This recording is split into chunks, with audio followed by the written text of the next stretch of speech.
ত্রয়োদশ সংসদ নির্বাচনী সমঝোতার অংশ হিসেবে জমিয়তে উলামায়ে ইসলাম বাংলাদেশকে 4টি সংসদীয় আসন ছেড়ে দিয়েছে বিএনপি। এসব আসনে থাকছে না ধানের শীর্ষ প্রতীক। মঙ্গলবার গুলশানে দলীয় চেয়ারপারসনের রাজনৈতিক কার্যালয়ে আয়োজিত সংবাদ সম্মেলনে এ কথা বিএনপি জানান মহাসচিব মির্জা ফখরুল ইসলাম আলমগীর। এ সময় তিনি খেজুর গাছ প্রতীককে ভোট চান। নীলফামারী 1 ডোমার ডিমলা এখানে নির্বাচন করবেন মৌলানা মোহাম্মদ মঞ্জুরুল ইসলাম আফেন্দি। নারায়ণগঞ্জ 4 ফতুল্লা মুফতি মনির হোসেন কাসেমি। সিলেট 5 জকিগঞ্জ কানাইঘাট মৌলানা মোহাম্মদ উবাইদুল্লাহ ফারুক। ব্রাহ্মণবাড়িয়া 2 সরাইল আশুগঞ্জ মৌলানা জুনায়েদ আল হাবিব। এই আসনগুলোতে আমাদের কোনো প্রার্থী থাকবে না।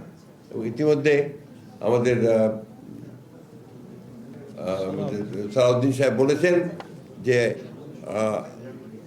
এই সংগঠনের জমিয়তে উলামায়ে ইসলামের বাংলাদেশের আমাদের অন্যান্য আসনগুলোতে তাদের কোনো প্রার্থী থাকবে না।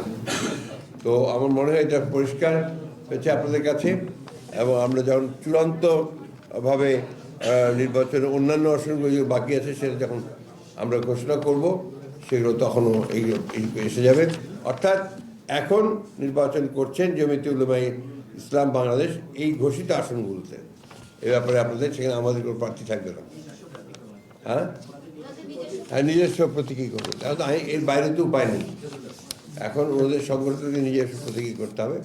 তো আমরা মনে করি যে আমাদের সর্বস্তরের নেতাকর্মী তাদের সম্পূর্ণভাবে সহযোগিতা করবেন এবং জনগণ যারা ভোটার আছেন তারাও তাদের প্রতীকে ভোট দিয়ে ধানের শীষকে শক্তিশালী করবেন।